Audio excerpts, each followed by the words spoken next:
चलिए आज हम सब लोग मिसलेनियस एक्सरसाइज चैप्टर नंबर 13 की बात करेंगे, जिसमें कल हम सब लोग क्वेश्चन नंबर 1 को कर चुके थे। आज क्वेश्चन नंबर 2 करने जा रहे हैं। देखिए क्वेश्चन नंबर 2 आपको दिया हुआ है। एक कपुल है 2 चिल्ड्रन। एक कपुल है मतलब पति पत्नी है, इनके पास 2 चिल्ड्रन है। 2 चिल्ड्रन, ठीक है। तो 2 चिल्ड्रन कौन कौन से हो सकते हैं? अगर मैं इसके सैंपल स्पेस की बात करूं तो हो सकता है दोनों बच्चे इनके दोनों लड़के हों, हो सकता है ना। या तो पहला लड़का हो और दूसरा लड़की हो, या तो पहली लड़की हो दूसरा लड़का हो, या तो दोनों लड़कियां। ये आपकी सैंपल स्पेस बन गए हैं, बन गए हैं। Find the probability that both children are male. आपको ऐसे की प्रोबेबिलिटी निकालनी है कि बोथ चिल्ड्रन क्या हो। तो आप यहाँ लिख दीजिए ई एक ऐसा इवेंट है, यहाँ लिखेंगे बोथ चिल्ड्रन आर मेल। दोनों चिल्ड्रन क्या हो? मेल हो। तो यहाँ से ई की वैल्यू क्या आ जाएगी दुर्गा जी? मेल में दोनों क्या आ जाएंगे? दोनों बच्चे ही होंगे, लड़के ही होंगे कि नहीं होंगे?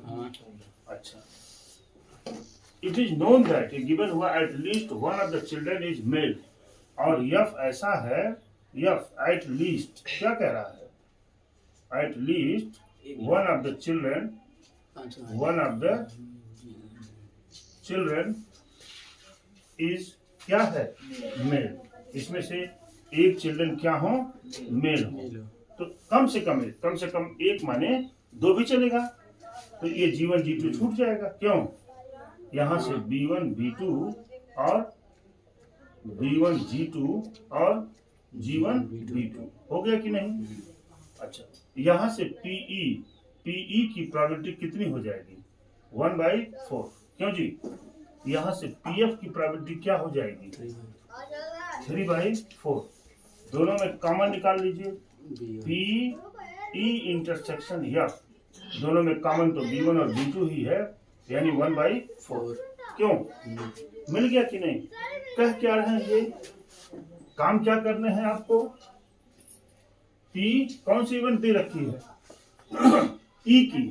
देखिए लिखा find the probability that both children are male. ये वाला है ना, बोथ चिल्ड्रन आर मेल, यानी इसकी प्रोबेबिलिटी निकालनी है। E और गिवन क्या है? F। बात समझ रहे हैं ना? तो हो जाएगा PE इंटरसेक्शन F अपान क्या? PF, है ना जी। ये P इंटरसेक्शन F की वैल्यू क्या है? 1/4 डिवाइडेड बाई PF की वैल्यू क्या है? 3/4। क्यों जी? और ये 1/4 इंटू क्या? 4/3। 4 कट गया, कितना मिल गया? 1/3 is the answer of this question. इस तरह से क्वेश्चन सॉल्व हो गया आपका। आइए हम 2 नंबर के दूसरे पार्ट पर चलते हैं। कह रहा find the probability that both children are female. दोनों चिल्ड्रन क्या हैं? फीमेल। तो अगर मान लीजिए ये कौन सी इवेंट है? ई इवेंट है। ई इवेंट क्या दिया है? बोथ क्या? बोथ चिल्ड्रन आर फीमेल, यानी क्या? दोनों लड़कियां हैं इनके पास। तो क्या आ जाएगा सैंपल स्पेस? G1 G2, यही तो मिलेगा। बोलो बेटा, यही तो मिलेगा। आपको क्या पता है? It is known that the Elder child is female. क्या गिवन है कि एल्डर चाइल्ड जो है वो फीमेल है, यानी यह एक ऐसी इवेंट है। क्या है? एल्डर चाइल्ड इज क्या है बेटा? फीमेल। तो जब F को हम लिखने चलेंगे, एल्डर माने बड़ा वाला, तो बड़ा वाला फीमेल हो, यानी G1 B2 हो सकता है ना। और एक क्या हो सकता है? G1 और G2, यही 2 ही तो मिल सकते हैं। बाकी तो दोनों जगह लड़के बड़े हैं। अच्छा, तो इनकी प्रोबेबिलिटी कितनी हो जाएगी? PE बोलो भाई 1/4। यहाँ से PF की value 2/4। This will be equal to 1/2। मिल गया। यहाँ से PE इंटरसेक्शन F की वैल्यू जब निकालेंगे तो इसमें तो एक ही कॉमन है, तो क्या मिल जाएगा? 1/4। बोलिए कौन सा गिवन है? It is known that the Elder child is female, यानी एफ वाला पता है आपको, ई की प्रोबेबिलिटी चाहिए, यानी क्या निकालना है? ई बाई एफ बराबर क्या? पी ई इंटरसेक्शन एफ अपान क्या हुआ? P F. बात समझ पाए होंगे? ई इंटरसेक्शन एफ की वैल्यू कितनी है? 1/4 अपान पी एफ की वैल्यू कितनी है?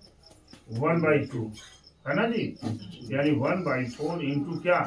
2/1, 2 2 जा 4, यानी 1/2 इज द आंसर।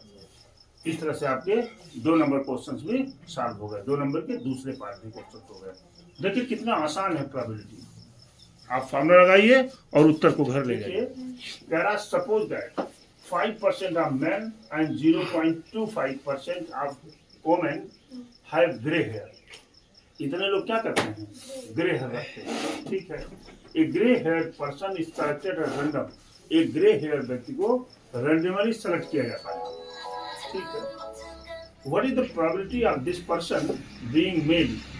वो कौन सा आदमी होगा जो मेल होगा? Assume that there are equal number of males and female. बड़ी अच्छी बात। देखिए इधर हमने कर दिया, यहाँ हमने एक चार्ट बनाया ऐसे, मेल हैज ग्रे हेयर, क्या? ग्रे हेयर, ये ग्रे हेयर रखेंगे ऐसे लोग। दूसरा कलम हमने यहाँ बना दिया, देखिए ध्यान से, वुमेन हैव क्या? Grey hair. ये 2 लोग हुए। इस इवेंट का नाम हमने दे दिया E1, इस इवेंट का नाम हमने दे दिया E। ध्यान दीजिएगा, दोनों के यानी मेल के और फीमेल्स के, यानी वुमेन्स के और मेल्स के जो इनकी संख्या है वो संख्या इक्वल है। क्या है? दोनों की संख्याएं बिल्कुल इक्वल है। ऐसे हम पहुंचेंगे ना यहाँ पर, दोनों की संख्याएं इक्वल है, यानी अगर मैं यहाँ P1 की बात करूँ तो ये भी 1/2 मिलेगी, और यहाँ P2 की बात करेंगे ये भी 1/2 मिलेगी। मिल गया। यहाँ पर कौन सा निकल रहा है? देखिए, what is the probability this person being male? यहाँ कौन आ गया? मेल है, मेल आया ना, तो आप यहाँ लिखेंगे P यम अपान E1, ठीक है, और यहाँ P यम अपान E2। बात समझ रहे हैं? यहाँ पर कितने हैं? ये 5%। 5% का मतलब क्या है? 5/100, और यहाँ क्या है? 0.25%। इसका मतलब 0.0025, 100 से डिवाइड कर दिया। परसेंट है ना ये, परसेंट है ना ये, परसेंट में 500 तो होता ही है। हाँ सर। अब ये कह रहे ये मेल ग्रे हेयर वाला, ये बताइए, यानी बेस थ्योरम की बात कर रहे हैं। हाँ। यानी किसकी बात कर रहे हैं? Bayes theorem. तो बेस थ्योरम का फॉर्मूला आप लगा दीजिए, P1 अपान यम बराबर क्या हो जाएगा? P1 into P M upon E1 divided by क्या हो जाएगा? P1 into P M upon E1 plus P2 into P M upon E2। ये फॉर्मूला लग गया। अब हम सोल्यूशन पे चलते हैं। यहाँ पर क्या हो जाएगा? P1 अपान यम बराबर वैल्यू कितनी है? 1/2 इंटू ये वाली 5/100 डिवाइडेड बाई इधर 1/2 इंटू 5/100 प्लस 1/2 इंटू 0.0025। क्यों हो गया? ये बड़ी अच्छी बात। या आप इसको ऐसे कर दीजिए, ऐसे कर दीजिए और बढ़िया हो जाएगा। 0.25 अपान क्या, ये कर दिया, ठीक है। क्यों किया बता रहा हूँ। 1/2 को कॉमन लेकर क्या कर सकते हैं? काट सकते हैं। 5/100 अपान यहाँ कितना बचेगा? 5/100 प्लस इधर कितना हो जाएगा? 0.25/100 हो गया। ये हो जाएगा 5/100 इंटू, दोनों को ऐड करेंगे 100 अपान 5.2 होगा कि नहीं? ऐड कर दिया दोनों को, ये दोनों कट गया, क्या बचा 500, 500 बटे 525, और जब काटेंगे 25 से तो 20 होगा, ये कितना होगा 21, यानी 20/21 इज द आंसर। इसके आंसर हो जाएंगे। ठीक है, देखिए कितना आसान है, डायग्राम बना कि क्वेश्चन लगा, बिल्कुल कुछ रहता नहीं है इसमें। आइए आप लोग देते हैं, if it leap year is selected at random, क्या कह रहा है? Leap year is selected at random, what is the charge that it will be contain 53 तरह। लीप ईयर लीप ईयर की बात कर रहे हैं। लीप ईयर में कितने होते हैं? 366 दिन हो जाते हैं इसमें। यही कह रहा है 53 थर्सडे आने की क्या प्रोबेबिलिटी होगी, ट्यूसडे आने की क्या प्रोबेबिलिटी होगी। अगर मैं 366 में 7 का भाग दे दूं तो ये कितना जाएगा, 7 पचे 35, ठीक है, बचा 1 2, 7 दूना 14, यानी 2 से 7, यानी क्या देख रहे हैं 52 वीक्स तो यहाँ हो जाएंगे आप। 52 वीक्स माने 52 ट्यूसडे आएगा, इसमें आएगा कि नहीं? अरे भाई 52 वीक्स हो गए ना, 52 सप्ताह हो गए, तो 52 सप्ताह में तो 52 ट्यूसडे आएगा ही आएगा। बचा कितना है? 2 दिन, 2 दिन बचा है।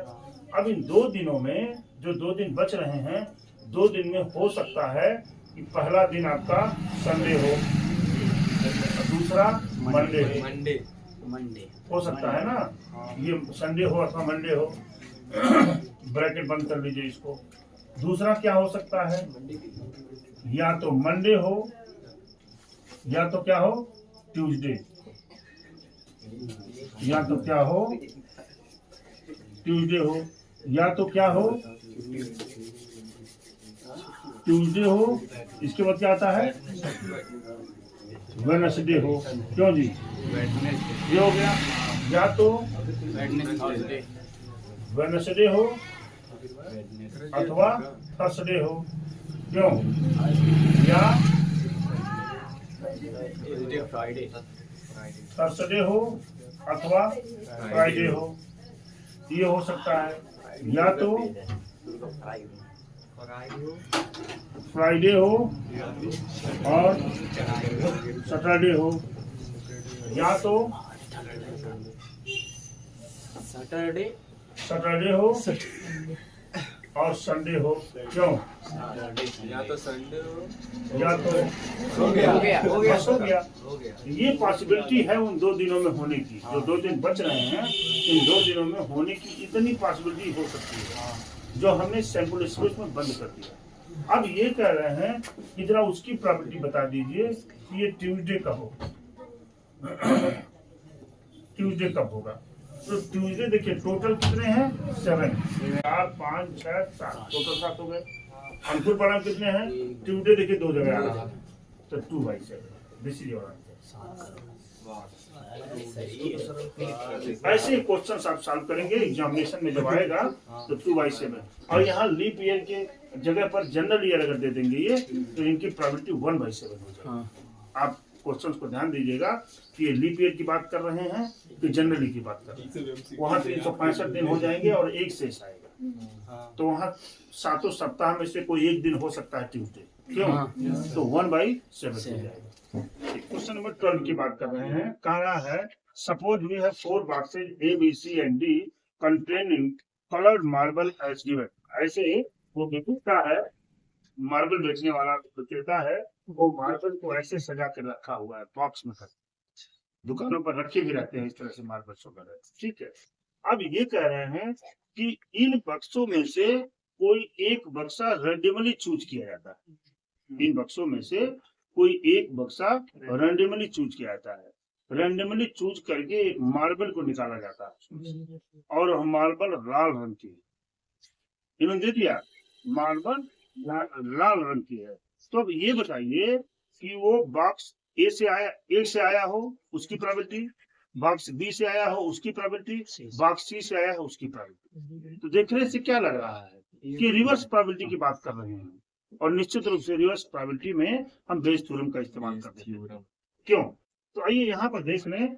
यहाँ पर हमने मान लिया ये एक बॉक्स है जो ए है, दूसरा बॉक्स क्या है, बी है, तीसरा बॉक्स सी, और चौथा बॉक्स डी। ये हो गई आपकी। यहाँ के माध्यम से इन चारों को इन्होंने जब रेंडमली चूज किया बेटा, तो इन्होंने किसको चुन लिया, इन्होंने रेड कलर को चुन लिया। इन्होंने क्या किया, रेड कलर को चुन लिया है ना। ये चारों को चूंकि रेंडमली चूज किया जा रहा है, तो यहाँ से अगर मैं इस इवेंट पीए ही मान लीजिए, अगर मैं पीए मान लूं इसको, तो पीए कितना होगा 1/4। यहाँ से पीबी की वैल्यू भी 1/4, पीसी की वैल्यू भी 1/4, और पीडी की वैल्यू भी कितनी हो जाएगी 1/4। इन्होंने रेंडमली चूज किया। क्या निकला है, रेड कलर की बाल निकला। क्या है, रेड कलर की बाल। तो यहाँ से पी R/A, यहाँ पर पी R/B, क्यों जी मुस्कान, पी R/P, और यहाँ P R/D। सबकी प्रोबेबिलिटी हम लिख देते जी यहाँ पर। देखिए इसमें लाल कलर की बालें कितनी हैं, एक। टोटल कितना इस बॉक्स में, 6, 3, 9, 1, 10। तो एक बॉल की प्रोबेबिलिटी 1/10। 6, 2, 8, 8, 2, 10। 10 में कितने लाल हैं, 6। इसकी प्रोबेबिलिटी कितनी हो जाएगी, 6/10। ठीक है जी। इसमें कितना है, 8, 1, 9, 1, 10। ये कितना है, 8/10। होगा कि नहीं। इसमें देखिए 0 है, रेड कलर की, इसकी प्रोबेबिलिटी कितनी हो जाएगी, 0। हमने डायग्राम बना दिया, और जैसे ही डायग्राम बना ये उत्तर लगा। अब ये कह रहे हैं कि ये रेड कलर की बाल ए से आई हो, ये प्रोबेबिलिटी बताइए। तो रिवर्स प्रोबेबिलिटी की बात कर रहे हैं, ये ए से आई हो। अगर ए से आई हो तो देखिए पी क्या भाई, A/R, यही निकालना है ना। तो ऊपर वाला पहले लिख देते हैं हम, क्यों, PA इंटू पी क्या R/A, ये हो गया। नीचे क्या, नीचे पूरा लिख देंगे हम, क्यों जी, PA into P R/A plus PB into P R/B, ये PC लिखना पड़ेगा ना, PC इंटू पी क्या R/C। बाकी तो 0 हो जाएगा बेटा उधर वाला, क्यों, ये 0 के नाते बराबर PA की वैल्यू 1/4 इंटू 1/10, क्यों, डिवाइडेड बाई इधर 1/4 into 1/10 plus 1/4 into 6/10 plus 1/4 into 8/10। क्यों जी मुस्कान, ये कितना हो जाएगा बेटा, 1/40 अपान, काट भी सकते थे, नहीं काटे कोई बात नहीं। यहाँ कितना हो जाएगा 1/40 प्लस 6/40 प्लस 8/40। हर को डिनोमिनेटर को एक ही रहने दीजिए। 1/40 अपान 8, 6, 14, 15, 15/40। ठीक है जी, ये 40 कट गया, हाँ कितना गया 1/50। ठीक है, थोड़ा सा ध्यान देंगे आप। अभी ये क्वेश्चन बिल्कुल एकदम देखिए। अब मैं ये कह रहा है कि इसकी ये तो पहला पार्ट लग गया, जब ए से आई हो, बी से पूछ रहे हैं तो पी B/R है ना, बराबर। अब किसको लिखेंगे, हम इसको लिखेंगे। तो 1/40 और 6/10 कितना हो गया, 6/40 हुआ कि नहीं हुआ। ऊपर हो जाएगा 6/40 डिवाइडेड बाई, बाकी तो सब आप जोड़ रखे हैं 15/40 जोड़ रखे थे ना आप पहले से। तो ये आपका कट गया 40। यहाँ पर 2 3 6 नहीं, 3 दूना 6 और 3 5 15, कितना आ गया 2/5। देख रहे होंगे। तीसरे की बात कर रहे हैं, P/R।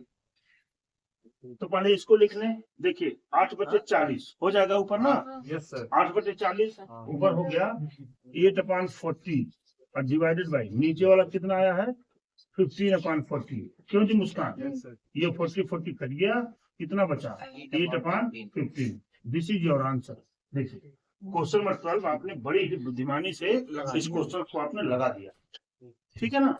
ऐसे क्वेश्चंस में कुछ रहता नहीं है, बशर्ते यदि आप समझ गए हैं तो you can solve every question, आप सॉल्व कर लेते हैं, ठीक है। इसके लिए सिर्फ इतना ही। Thank you very much.